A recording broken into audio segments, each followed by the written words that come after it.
청취자 여러분, 매일 아침 눈을 뜰 때마다 당신의 행동 하나하나를 다 채점하고 지적하는 그런 완벽주의자 배우자랑 함께 산다고 한번 상상해 보세요. 어우, 상상만 해도 벌써 숨이 막히는데요. 그렇죠. 물컵 놓는 위치부터 말하는 톤, 심지어 머릿속으로 스쳐 지나가는 생각조차 다 평가의 대상이 되는 겁니다. 완전 감시당하는 기분이겠어요. 네. 근데 이 숨막히는 관계에서 합법적으로 벗어날 수 있는 유일한 방법이 딱 하나 있습니다. 바로 당신이 죽는 것뿐이에요. 와, 무슨 아주 극단적인 스릴러 영화 도입부 같네요. 약간 그렇게 들리죠? 하지만 놀랍게도 이게 오늘 우리가 이번 심층 탐구에서 다룰 자료의 첫 번째 비유입니다. 아, 그 조엘 할아버지의 문헌 말씀이시죠? 맞습니다. 오늘 다룰 문헌은 조엘이라는 할아버지가 자신의 어린 손녀 조이에게 들려주기 위해 쓴 교육용 대본이에요. 기독교 성경의 로마서 7장 1절에서 13절에 관한 내용입니다. 네, 표면적으로만 보면 그냥 다정한 할아버지가 손녀에게 들려주는 평범한 성경 동화처럼 보이잖아요. 그렇죠. 아이들 눈높이에 맞춘 귀여운 이야기 같죠? 하지만 이 텍스트를 분석가의 시선으로 딱 한꺼풀만 벗겨보면 이야기가 완전히 달라집니다. 그 안에는 인간의 모순적인 심리나 규칙과 통제의 본질에 대한 날카로운 통찰이 담겨 있거든요. 진정한 변화는 어떻게 일어나는가? 이런 철학적인 질문까지 닿아 있죠. 맞습니다. 그래서 이 문헌은 특정 종교의 교리를 넘어선다고 봅니다. 심리학이나 동기부여 이론의 관점에서도 아주 깊이 있게 들여다볼 가치가 있는 텍스트예요. 완전 공감합니다. 신학자들이 평생을 바쳐 연구하는 그 율법과 은혜라는 아주 추상적이고 거대한 주제를 다루고 있잖아요. 네, 굉장히 무거운 주제죠. 그런데 조엘 할아버지는 이걸 아주 직관적인 세 가지 비유를 통해 아이도 이해할 수 있게 설명해냅니다. 이 이야기 속에 숨겨진 인간 본성에 대한 해부학을 지금부터 파헤쳐 보겠습니다. 좋습니다. 그럼 방금 오프닝에서 말씀하셨던 그 숨막히는 배우자 이야기부터 시작해 볼까요? 네, 이른바 결혼의 비유입니다. 조엘 할아버지는 텍스트 첫머리에서 우리가 원래 율법이라는 아주 엄격한 규칙들과 결혼한 상태였다고 상황을 설정해요. 아, 율법을 남편으로 의인화한 거군요. 맞아요. 이 율법 남편은 매일같이 이거 해라 저거 하지 마라 하면서 끊임없이 잘못을 지적합니다. 아주 가혹한 감시자인 셈이죠. 그러니까 그 관계는 오직 의무감이랑 처벌에 대한 두려움으로만 굴러가는 거네요? 네, 내 삶의 모든 순간을 마이크로 매니징하는 상사와 24시간 내내 붙어 사는 느낌일 겁니다. 진짜 패군하겠네요.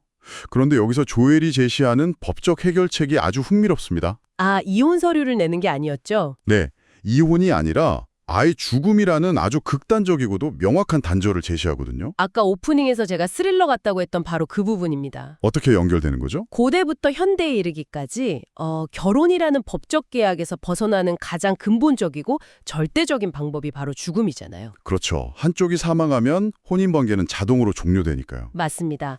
배우자 중 한 명이 죽거나 내가 죽어야만 그 법적인 묶임, 즉 의무에서 완전히 해방되는 겁니다. 텍스트에 따르면 조엘은 이 죽음의 역할을 예수의 십자가 사건으로 치환해요. 아, 종교적 관점에서 예수가 죽을 때 인간 역시 영적으로 그 죽음에 동참했다 이런 논리군요. 정확합니다. 그 결과 나를 오감해던 그 무서운 율법, 남편과의 결혼 생활이 법적으로 완전히 종료되었다고 선언하는 겁니다. 와, 아주 깔끔한 법리적 해석이네요. 내가 법적으로 사망했으니까 옛 남편인 규칙은 더 이상 나한테 이래라 저래라 할 권리가 없어진 거잖아요. 그렇죠. 권한 상실이죠. 그리고 이 텍스트의 논리를 따라가면 죽음으로 끝나는 게 아니라 부활한 새롭고 다정한 남편, 즉 예수라는 존재와 재혼을 하게 됩니다. 네, 통제와 억압의 관계에서 벗어나는 거죠. 대신에 조건 없는 수용과 사랑을 기반으로 한 새로운 관계에 진입한다는 이야기입니다. 정말 극적인 반전이네요. 이 비유가 보여주는 가장 핵심적인 심리학적 통찰이 바로 그 지점에 있습니다. 어떤 통찰인가요? 청취자 여러분도 한번 생각해 보세요. 우리는 흔히 삶의 문제를 해결하려고 할 때 어떻게 하면 내가 이 엄격한 규칙들을 더 완벽하게 지켜낼 수 있을까를 고민하잖아요. 맞아요. 매일 다이어리 쓰면서 자기 개발에 집착하고 더 엄격한 루틴을 짜고 스스로를 채찍질하죠. 네, 그게 바로 무서운 남편의 비위를 어떻게 더 잘 맞출까 연구하는 것과 똑같은 겁니다. 아, 듣고 보니 정말 그러네요. 근본적인 해결책이 아닌 거군요. 그렇죠. 하지만 이 텍스트는 패러다임 자체를 완전히 전환하라고 요구합니다. 더 열심히 노력해라가 아니에요. 아예 정체성과 소속을 근본적으로 바꿔라 라고 말하고 있는 겁니다. 그러니까 무언가를 억지로 지켜야만 하는 의무의 프레임에서 벗어나라는 뜻이군요. 맞습니다. 완전히 새로운 관계에 소속됨으로써 얻어지는 자유의 프레임으로 이동하라는 깊은 의미가 담겨 있죠. 그런데요, 여기서 저는 약간 현실적인 의구심이 듭니다. 청취자 여러분도 아마 비슷한 생각을 하셨을 것 같은데요. 네, 어떤 부분이죠? 방금 율법을 사사건건 간섭하는 무서운 남편이라고 묘사했잖아요. 그렇다면 그 엄격한 규칙 자체, 즉 율법이 본질적으로 나쁜 건가요? 아주 예리한 질문이네요. 예를 들어서 직장에서 부하 직원을 손막히게 괴롭히는 상사가 있다고 해보죠. 그 상사가 싫어서 퇴사했다고 해서 회사의 출근 시간 준수나 비용 처리 규정 같은 시스템 자체가 틀려먹은 건 아니잖아요. 그렇죠. 사회를 유지하려면 규칙은 선한 기능을 해야 하니까요. 네, 율법이 나쁜 건가요? 사실 율법이나 규칙을 촉새처럼 여겨서 그럼 이제 모든 통제를 무시하고 마음대로 살아도 되나? 하는 그런 아나키즘적인 결론으로 빠지기가 쉽거든요. 제 말이 그 말입니다. 무법지대가 되면 안 되잖아요. 하지만 조엘의 텍스트는 이 지점을 아주 명확하게 방어합니다. 조엘은 손녀에 대해 그럼 율법이 나쁜 걸까? 결코 그렇지 않아 라고 단호하게 말해요. 아, 규칙 자체는 선하고 좋은 거라고 인정하는 거군요. 네, 거룩하고 우리를 보호하기 위해 존재한다는 걸 분명히 하죠. 그러면 여기서 논리적 모순이 하나 생기는데요. 규칙이 그렇게 선하고 좋은 거라면 도대체 왜 그 선한 규칙이 우리를 그토록 힘들게 하고 옥죄는 가혹한 남편이 되어버린 걸까요? 그 모순을 설명하기 위해 문헌에서는 고대 헬라어 개념인 에피튜미아라는 단어를 등장시킵니다. 에피튜미아요? 예, 그게 무슨 뜻이죠? 번역하자면 탐심 혹은 통제할 수 없는 강렬한 욕망을 뜻합니다. 조엘 할아버지는 이 복잡한 개념을 대여섯 살 조이가 이해할 수 있도록 아주 직관적인 비유로 설명해요. 오, 아이에게 어떻게 설명했나요? 엄마가 이 상자 절대 열어보면 안 돼 하시면 갑자기 그 상자가 더 열어보고 싶어지는 마음과 비슷하지? 라고요. 아, 금지된 상장의 비유군요. 이거 완전 일상에서 뼈저리게 경험하는 현상이잖아요. 그렇죠. 하지 말라고 하면 더 하고 싶어지는 청개구리 신보죠. 청취자 여러분, 다이어트 결심할 때 생각해 보세요. 좋아, 오늘부터 탄수화물 절대 금지. 이렇게 선언하는 순간부터 세상의 모든 빵 냄새가 막 코끝을 자극하기 시작하잖아요. 맞아요. 평소엔 거들떠보지도 않던 도넛이 하루 종일 머릿속을 맴돌죠. 규정을 세우는 바로 그 순간에 오히려 그 규정을 깨부수고 싶은 욕망이 폭발적으로 증가하는 겁니다. 정확합니다. 현대 심리학에서는 이것을 심리적 반발이라고 부릅니다. 심리적 반발이요. 이름부터 확 와닿네요. 인간은 자신의 자율성이나 선택권이 제한받는다고 느끼면 무의식적으로 그 제한에 저항하게 됩니다. 그렇게 함으로써 자신의 통제권을 되찾으려는 아주 강력한 반발 기제를 작동시키는 거죠. 규칙 자체는 명확한 경계를 설정해 주잖아요. 이 선을 넘지 마라, 이 상자를 열지 마라, 이렇게요. 네. 그런데 기회주의적인 인간의 내면, 텍스트의 표현을 빌리자면 죄성은 그 선명하고 선한 규칙을 타겟으로 삼아버려요. 오히려 우리의 반항심을 자극하는 무기로 쓰는 겁니다. 아, 그러니까 규칙이 무엇이 나쁜 짓인지를 아주 구체적으로 정의해 주니까 우리 안의 본성이 아하, 저게 선을 넘는 행동이구나. 한번 넘어볼까? 이렇게 관역을 명확히 잡게 된다는 거군요. 완벽한 비유입니다. 만약 규칙이 없었을 때는 거기에 상자가 있는 줄도 몰랐을 텐데 말이죠. 진짜 모순적이네요. 그래서 텍스트를 보면 못된 죄가 그 거룩한 계명을 기회로 삼아서 우리를 속이고 우리 마음속에 온갖 나쁜 욕심을 일으켰어 라고 묘사하고 있습니다. 생명과 안전을 지켜주기 위해 만들어진 그 좋은 계명이 인간의 비뚤어진 본성, 즉 에피티미아와 만나면서 지독한 역효과를 내버린 거네요. 네, 인과관계를 아주 정확히 짚은 겁니다. 규칙 자체가 문제가 아니라 그 규칙의 억압을 느끼고 반발하는 인간의 치명적인 심리적 결함이 문제의 핵심이라는 깊은 통찰이죠. 조엘 할아버지가 이 꼬여있는 심리적 메커니즘을 열어보지 말라는 상자 하나로 완벽하게 꿰뚫었다는 게 정말 놀랍습니다. 아이들 눈높이에 맞추면서도 본질을 놓치지 않았죠? 자, 그렇다면 여기서 또 다른 질문이 꼬리를 뭅니다. 방금 규칙이 우리의 반항심만 자극하고 결국 우리를 선하게 만들지 못한다고 하셨잖아요. 네, 그랬죠. 그러면 애초에 그 엄격한 규칙들은 왜 존재하는 걸까요? 심리적 반발만 일으킬 바엔 차라리 규칙이 없는 무법지대가 낫지 않나요? 적어도 상자를 열어보고 싶은 그 억눌린 욕망은 없을 테니까요. 아주 예리한 지적입니다. 바로 그 의문에 답하기 위해 텍스트는 세 번째이자 가장 강력한 통찰을 담은 비유를 꺼내듭니다. 세 번째 비유요? 네, 바로 엑스레이 사진기 비유입니다. 조엘은 손녀에게 이렇게 말해요. 율법은 마치 엑스레이 사진기 같아. 우리 몸의 뼈가 부러진 걸 아주 정확하게 보여주지만 그 부러진 뼈를 고쳐줄 순 없단다. 와, 엑스레이 기계요? 이거야말로 현대인들의 맹점을 정확히 찌르는 비유네요. 어떤 점에서 그렇게 느끼셨나요? 청취자 여러분, 당신이 길을 걷다가 크게 넘어져서 팔이 부러졌다고 한번 가정해 보세요. 급하게 응급실에 달려가서 엑스레이를 찍었더니 모니터에 뼈가 두 동강 난 모습이 아주 선명하게 보입니다. 상상만 해도 아프네요. 근데 나요? 혹은 엑스레이가 뼈를 안 붙여준다고 막 기계에 화를 내나요? 당연히 아니죠. 기계는 그냥 상태만 보여주는 거잖아요. 그렇죠. 우리는 엑스레이가 오직 상태를 보여주는 진단기계라는 걸 아니까요. 맞습니다. 이 비유의 핵심은 문제의 진단과 치료의 역할을 완벽하게 분리해낸다는 데 있습니다. 진단과 치료의 분리요? 율법, 즉 사회의 도덕적 기준이나 법률, 우리가 스스로 세운 규칙들은 훌륭한 진단 도구입니다. 그것은 우리의 행동이 어디서 선을 넘었는지, 우리 사회 시스템이 어디가 망가졌는지를 아주 냉정하게 보여줘요. 엑스레이처럼요. 선명하게 찍어주긴 하죠. 하지만 진단 도구에는 부러진 뼈를 다시 붙게 할 생물학적 치유 능력이 없습니다.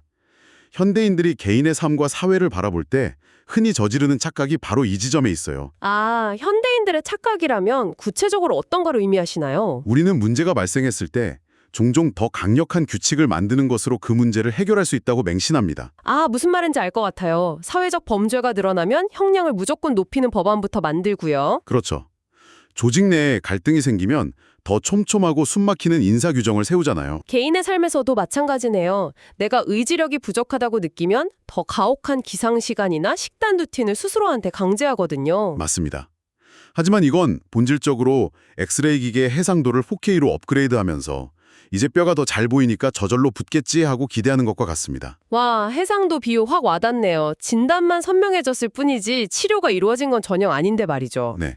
병만 더 자세히 보게 된 거죠. 아, 듣고 보니 정말 공감됩니다.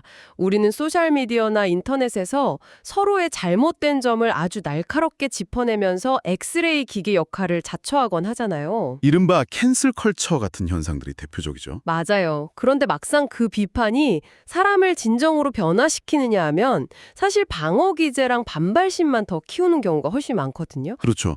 오히려 숨어버리거나 반격하죠. 우리가 스스로 만든 엄격한 잣대들이 우리를 더 나은 사람으로 고쳐줄 거라고 기대하다가 매번 실패하고 무력감에 빠집니다. 그런데 율법은 고치는 도구가 아니라 상태를 알려주는 데이터일 뿐이다. 이런 관점의 전환은 진짜 엄청난 심리적 해방감을 주네요. 내가 못나서 규칙을 지키지 못한 게 아니라 애초에 규칙이라는 도구 자체에 나를 본질적으로 변화시킬 기능이 없었다는 걸 깨닫게 되는 거니까요. 맞습니다. 마음이 한결 가벼워지는 느낌이에요. 텍스트는 엑스레이가 뼈가 부러졌다는 사실을 진단해 주었으니 이제는 치료를 담당할 진짜 의사가 필요하다고 논리를 전개합니다. 진단서 끊었으면 이제 병원 가야죠. 네, 조엘 할아버지의 문헌에서는 예수의 십자가 사건이 그 치료자의 역할, 즉 은혜의 메커니즘으로 등장합니다. 무서운 남편이었던 율법은 혼을 내고 진단서를 끊어주는 데 그쳤지만 은혜라는 새로운 패러다임은 그 부러진 뼈를 직접 감싸고 회복시킨다는 주장이에요. 진단과 치료의 완벽한 분업이네요. 자, 이렇게 조엘은 견원, 상자, 엑스레이라는 세 가지 시각적 비유를 통해 인간의 상황을 진단했습니다. 아주 탁월한 설명 방식이었죠. 그렇다면 이제 남은 건 방법론입니다. 도대체 어떻게 부러진 뼈가 낫고 인간은 진정으로 변화할 수 있는 걸까요? 문헌의 마지막 부분인 삶의 결단과 적용, 그리고 오늘의 기도에 담긴 메시지를 살펴보면 그 답이 나옵니다. 어떤 내용이 담겨 있나요? 이 마지막 부분은 단순한 종교적 고백을 넘어섭니다. 인간의 행동을 이끌어내는 심리학의 동기부여 이론의 핵심을 그대로 관통하고 있거든요. 오, 동기부여 이론이요? 네, 할아버지는 손녀 조이에게 이렇게 묻습니다. 우리는 가끔 유치원이나 집에서 규칙을 안 지키면 혼날까 봐 억지로 말 잘 듣는 척을 할 때가 있어. 그건 아직도 무서운 율법 남편과 살고 있는 모습이란다. 라고요. 아, 찔리는 구석이 한두 개가 아니네요. 비단 유치원생 조이뿐만 아니라 우리 어른들의 세계에도 사실 크게 다르지 않잖아요. 그렇죠. 다들 눈치 보며 살죠. 직장에서 상사한테 찍혀서 고과 망칠까봐 혹은 사회적으로 평판이 깎일까봐 속으로는 막 부글부글 하면서도 겉으로는 억지로 법 지키고 친절하게 행동하는 경우가 얼마나 많습니까? 심리학에서는 그것을 처벌에 대한 두려움 혹은 보상에 대한 기대에서 비롯된 외적 동기라고 부릅니다. 밖에서 주어지는 안마기 원동력이 되는 거군요. 맞습니다. 이런 외적 동기는 단기적으로 사람의 행동을 통제하는 데는 아주 효과적이에요. 감시 카메라가 돌아가고 있거나 당장 벌금이 부과되면 사람들은 즉각 규칙을 따르죠. 당장 지갑에서 돈이 나가니까요. 하지만 이 외적 통제는 근본적인 한계가 있습니다. 사람을 심리적으로 굉장히 지치게 만들어요. 그리고 감시자의 시선이 사라지는 순간 바로 원래 상태로 되돌아가 버립니다. 아, 카메라 없으면 다시 불법 유턴하는 거랑 똑같네요. 내면의 진짜 가치관이나 본성이 변한 건 아니니까요. 정확합니다. 반면에 할아버지가 제안하는 새로운 행동의 원동력은 이렇습니다. 저는 혼날까 봐 억지로가 아니라 나를 있는 그대로 받아주신 예수님을 듬뿍 사랑하는 기쁜 마음으로 행동하겠습니다. 와, 두려움이라는 회초리에서 사랑과 감사라는 내적 동기로 작동 방식이 완전히 뒤바뀌는 거네요. 네. 내적 동기는 외구의 강압이 아니라 철저히 개인의 자발성과 의미 부여에서 나옵니다. 심리학자 칼 로저스가 말한 무조건적 긍정적 존중의 개념과도 완벽하게 맞닿아 있죠. 무조건적 긍정적 존중이요. 너무 좋은 말인데요. 누군가가 나의 그 부러진 뼈와 숨기고 싶은 치명적인 결함에도 불구하고 나를 온전히 수용하고 사랑한다는 깊은 신뢰를 경험할 때 비로소 인간의 방어 기제는 허물어집니다. 아, 엑스레이로 다 들통났는데도 혼내지 않고 안아주는 거군요. 그렇죠. 그때야 비로소 스스로 더 나은 사람이 되고 싶다는 자발적인 욕구가 피어나는 겁니다. 조엘의 텍스트는 종교적인 언어를 사용하고 있지만 그 이면에는 인간이 억압이 아닌 절대적 수용을 통해서만 진정으로 치유되고 성장한다는 심오한 메커니즘을 훌륭하게 담아내고 있어요.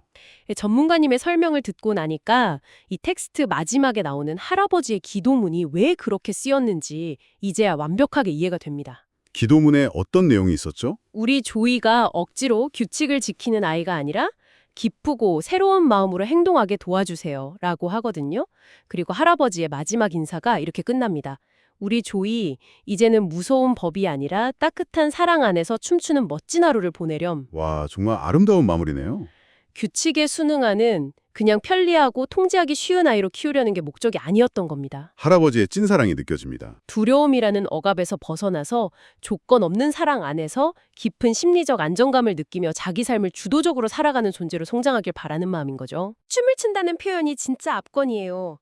억압된 그 율법주의랑 가장 완벽하게 대비되는 자발적이고 생동감 넘치는 내적 동기의 발현을 상징하잖아요. 네, 통제 아래서 걷는 게 아니라 자유 안에서 춤을 추는 거죠. 오늘 우리는 대여섯 살 아이를 위해 쓰인 조엘 할아버지의 문헌을 분석하면서 생각보다 아주 깊은 곳까지 데려가 보았습니다. 정말 흥미로운 심층 탐구였습니다. 매일 나를 검열하는 무서운 남편과의 이혼을 그린 결혼 비유, 억누를수록 오히려 폭발하는 인간의 심리적 반발을 포착한 금지된 상자, 그리고 진단과 치료를 명확히 분리해내면서 우리의 오만한 통제 욕구를 꼬집은 엑스레이 비유까지 살펴봤죠. 네, 이 세 가지 비유가 가리키는 방향은 결국 하나로 모입니다. 어떤 방향일까요? 우리를 움직이게 하는 삶의 엔진을 두려움과 의무라는 낡은 부품에서 사랑과 자발적 기쁨이라는 새로운 부품으로 완전히 교체해야 한다는 것입니다. 맞습니다.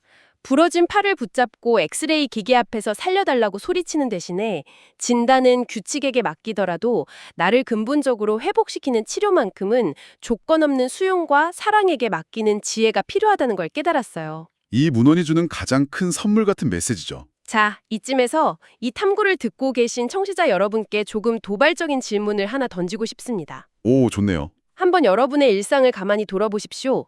당신은 지금 스스로를 통제하기 위해 혹은 더 완벽한 사람이 되기 위해서 어떤 무서운 율법을 엑스레이처럼 끌어안고 계신가요? 각자의 삶 속에 분명 하나씩은 있을 겁니다. 그것이 매일 아침 당신을 옥죄는 가혹한 다이어트 룰일 수도 있고요. 직장에서 단 하나의 실수도 용납하지 않으려는 그 숨막히는 완벽주의의 압박일 수도 있습니다. 네, 스스로 만든 감옥이죠. 만약 오늘 당장 당신의 숨을 턱턱 막히게 하는 그 억압적인 무서운 남편 같은 규칙들과 단호하게 이혼해버린다면 어떨까요? 그리고 그 비어있는 자리에 스스로를 옥죄는 채찍질 대신 당신 자신을 있는 그대로 수용하는 너그러움과 진정한 의미에서 우러나오는 자발적인 동기를 채워 넣는다면 말입니다. 당신의 내일은 과연 어떤 모습으로 달라질까요? 적어도 혼나지 않기 위해서 혹은 실패하지 않기 위해서 잔뜩 웅크리고 걷는 그런 피곤한 하루는 절대 아닐 겁니다. 진단기기 앞에서 좌절하는 대신에 치유의 과정 자체를 스스로 즐길 수 있는 여유가 분명 생길 거예요. 대여섯 살 꼬마 아이에게 추상적인 개념을 설명하는 문헌을 들여다보다가 오히려 우리 어른들이 만들어 놓은 그 견고하고 오만한 통제 시스템의 한계를 정통으로 찔린 기분입니다. 네, 아이들 책에서 어른들이 더 크게 배우네요. 늘 그렇듯 일상에 당연해 보이는 것들 이면에 숨겨진 깊은 의미에 호기심을 잃지 마시길 바랍니다. 청취자 여러분의 남은 하루가 무서운 채찍질 아래서가 아니라 당신을 온전히 수용하는 그 따뜻한 사랑 안에서 춤추듯 자유로운 시간이 되기를 바랍니다. 네, 춤추는 하루 보내시길 바랍니다. 저희는 다음 깊이 있는 탐구 시간에서 더 새롭고 흥미로운 자료를 들고 다시 돌아오겠습니다. 오늘 함께 해주셔서 감사합니다.